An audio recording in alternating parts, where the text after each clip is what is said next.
Bom dia, olá pessoal, eu estou aqui para gravar um dos últimos vídeos explicativos da 13ª e 14ª atividade do segundo semestre. Cada atividade nós temos um link, então acessem esse link, tá? É importante para que vocês tenham aí uma base, uma aula complementar. Na 13ª atividade, a gente trabalha um pouquinho sobre carta. Na atividade passada, a gente trabalhou sobre bilhete, tá? E aqui eu coloco, tá? Um pouquinho sobre o que é a carta. Então, o que que nós utilizamos, né? De que forma a gente tem a carta? Seriam recados, né? Na verdade, está um pouco antigo, sim, mas ainda existem pessoas que usam a carta, né? Apesar de que hoje o e-mail e as redes sociais, as mensagens ali, a gente tem uma base melhor, né? Vai mais rápido, tem uma rapidez diferenciada, mas a gente ainda, né, envia essas cartas para as pessoas que estão ausentes, que estão distantes, que precisam de alguma informação nossa, tá? Então, na carta, a gente também tem o remetente e o destinatário, né? Que a gente já trabalhou o que é isso, né? Para quem eu envio e para quem recebe. Vem um cabeçalho nessa carta, né? Depois eu explico qual é a mensagem.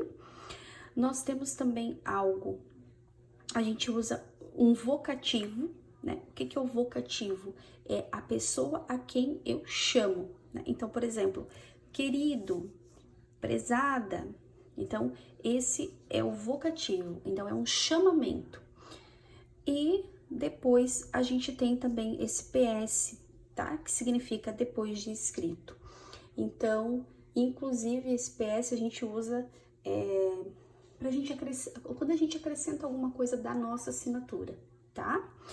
E aí, a gente tem carta de reclamação, carta de cobrança, carta de amor, carta do leitor, temos N tipos de cartas. Então, a atividade 1 é você responder o que há de comum em todos esses tipos de cartas. Quais são os elementos de uma carta? E o que significa PS? Tá tudo aqui no texto. Na segunda, a gente tem uma carta de reclamação, o exemplo de uma carta de reclamação, tá? Então, leiam essa carta de reclamação e aí respondam quem é o remetente da carta, quem é o destinatário, qual é o assunto. Você acha justa essa reclamação? Por quê? Você tomaria essa mesma decisão? O que você faria, tá?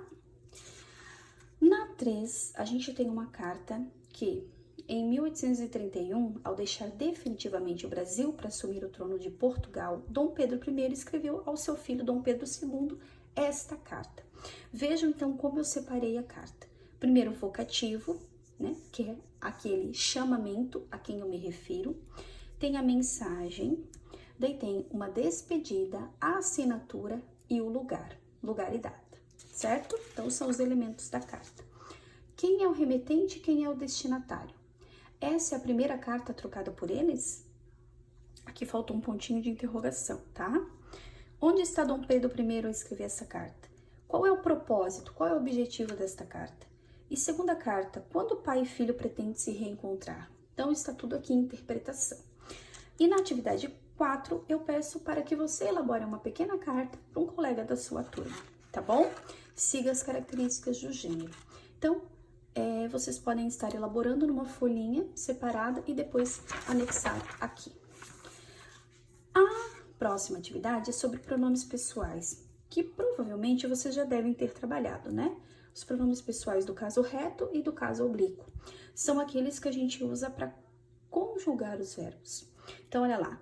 Primeira pessoa do singular, eu. Segunda pessoa do singular, tu.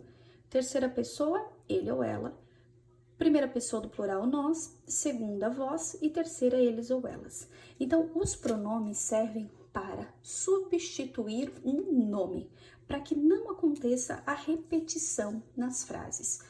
Olhem os exemplos. Maria era bela. Se eu quiser substituir o nome da Maria por um dos pronomes, o que eu posso utilizar? ela era bela. Por quê? O pronome está no singular, né? O singular representa apenas um, o plural, dois ou mais. Então, está no singular e está no feminino. Agora, João era belo. Qual é o pronome que eu substituo João?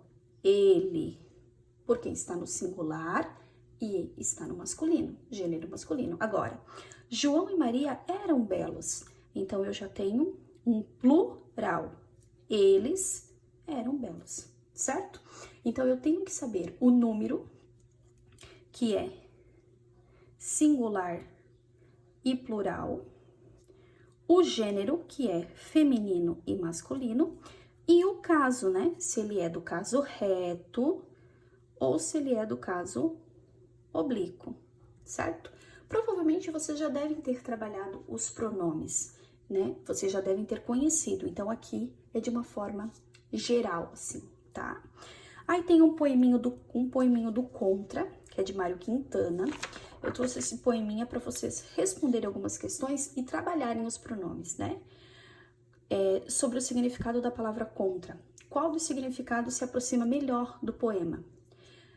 O significado do termo, nós podemos dizer que o que acontece com o eu lírico, a pessoa que fala no poema? Qual é a alternativa correta? Podemos dizer que o poema faz o quê?